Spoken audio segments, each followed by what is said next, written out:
Good morning, everybody. It's me, Mitch. I'm going to cook myself some breakfast, and today we're going to talk about a subject we keep talking about, but so far we haven't really solved much. And that's addiction, of course. But what's the difference? What's the difference between an addiction, an urge, or a habit? And if there is a difference, wouldn't it be good to know what it is that you've got? So maybe might give you some clues into how to combat it or fix it. Oh, we're not having bacon today. Force of habit. See? That's a habit. I don't know if I'm addicted to bacon or not. I do get an urge quite often to eat bacon, but I don't think I'm addicted to it. Today we're going to have some smoked salmon that I get at Sam's Club, and I really like this stuff. And it says 0% carbohydrate, less than 1 gram. And I know that this is probably smoked with a little sugar in the smoke and the curing, but just like the bacon, it's not enough to really make any difference. I know I've been eating it for the whole time I've been carnivore.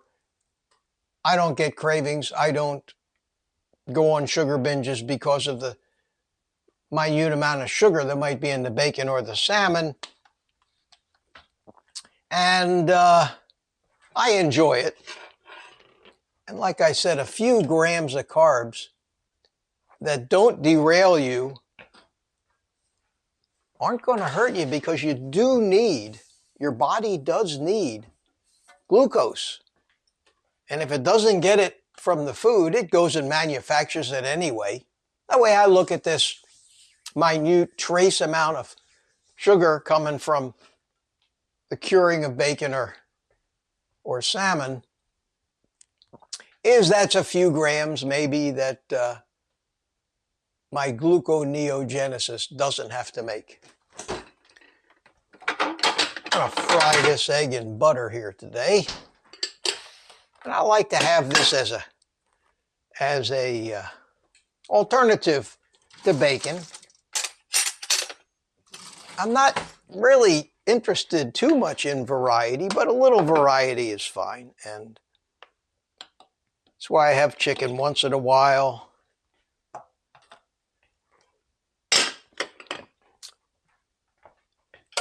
We've been talking about addiction a lot. And the reason I talk about addiction so much is I'm convinced that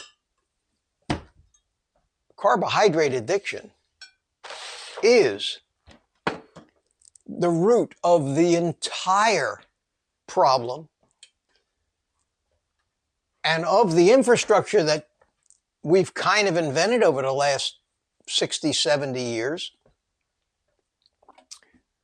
Kind of like the cartels have developed an infrastructure to supply drugs to the people who have had a taste. They've had a taste of a drug. And the question always comes to my mind, because I don't drink alcohol, for example. I'm not addicted to alcohol. I don't like alcohol.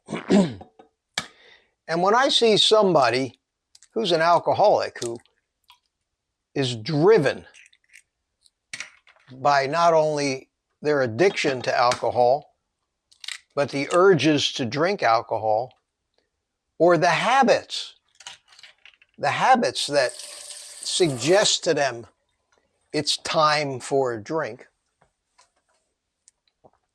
all of these different forces, which are really different things, the urge, the habit, and the addiction, they all act as an impetus to indulge.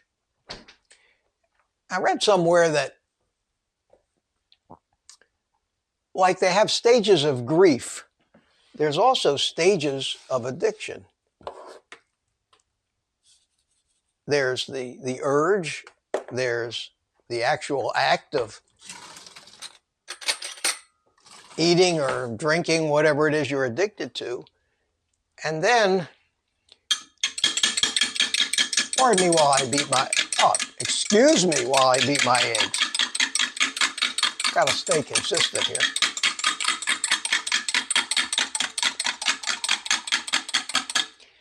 And the final stages of these, of the addiction always ends up with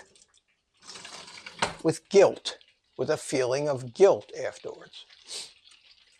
And that's the same thing that happens no matter what you're addicted to.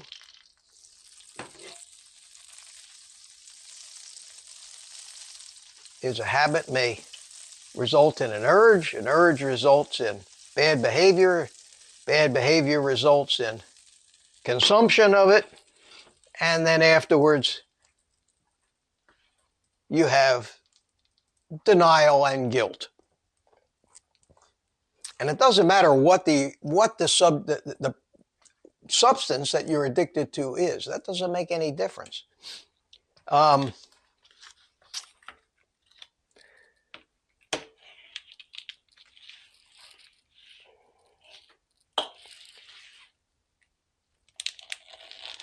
Get some salmon here.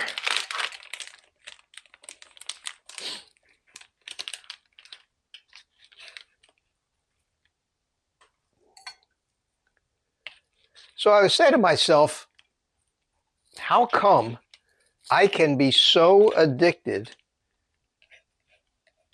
to carbs and sugar, and yet there are so many things that other people are addicted to that I have no desire for? And then I say to myself, is there any single substance that I have never experienced that I'm addicted to? And the answer to that question is a flat out no. I am not addicted, or will I ever be addicted to any substance that I have never experienced or tasted.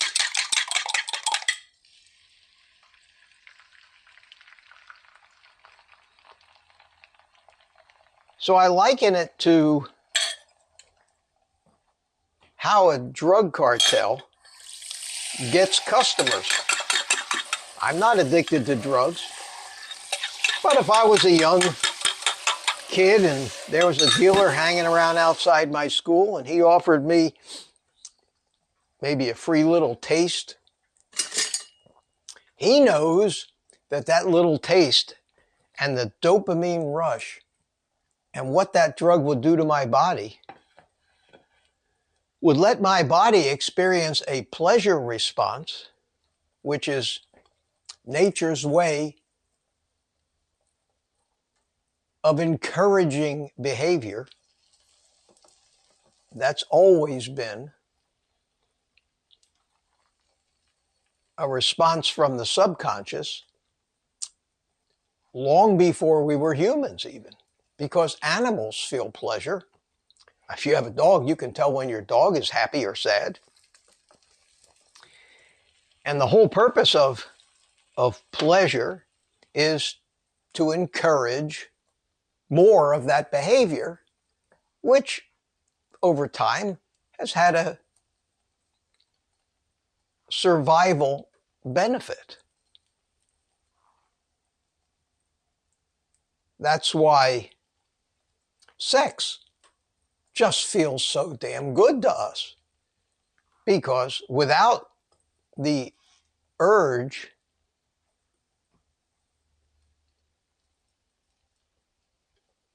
And they use the word urge when it comes to sex. People wouldn't be interested, there'd be no babies, and the species would die.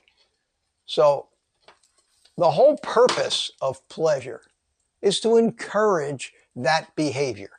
Now, that mechanism gets hijacked by external substances that mimic the same neurotransmitters in the brain, give pleasure, even though that behavior is not beneficial for survival. And smart people have learned over time how to capitalize on that.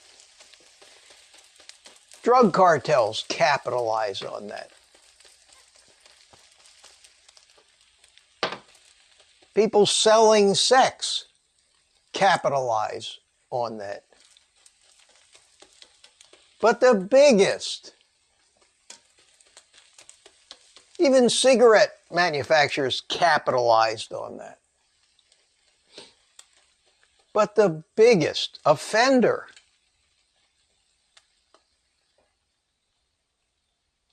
drug dealer or pimp of all, are the sugar peddlers, are the big companies and their scientists that have figured out every way possible to addict human beings to sugar. The younger, the better. Just ask Tony the Tiger.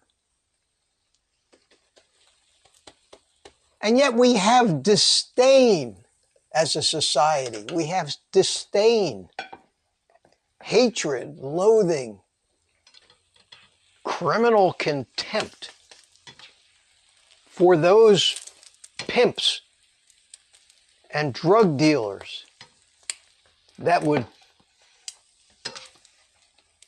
seduce our children and our young people into practicing that addiction. And yet we have no contempt for the biggest offenders of them all. Maybe the answer in all of this is what we're trying to do, and that's educate people to the reality of who Tony the Tiger really is.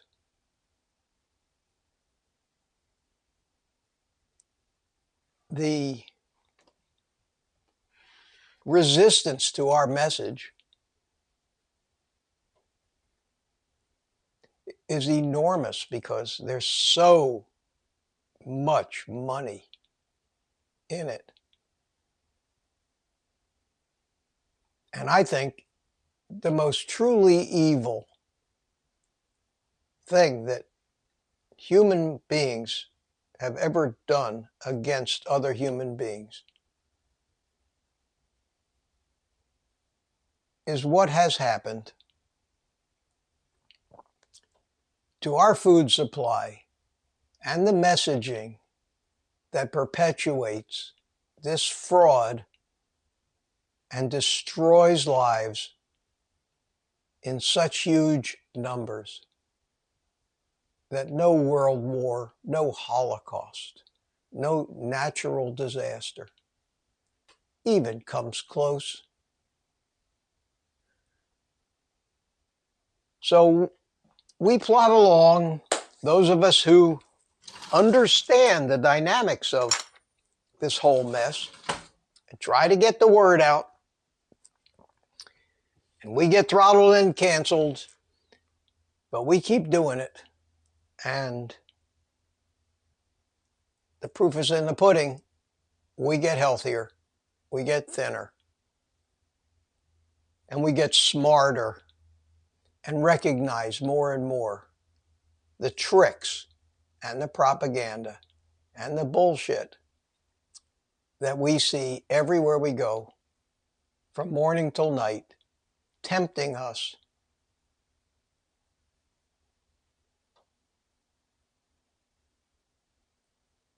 I'm playing on our ancient survival instincts to keep us coming back for more.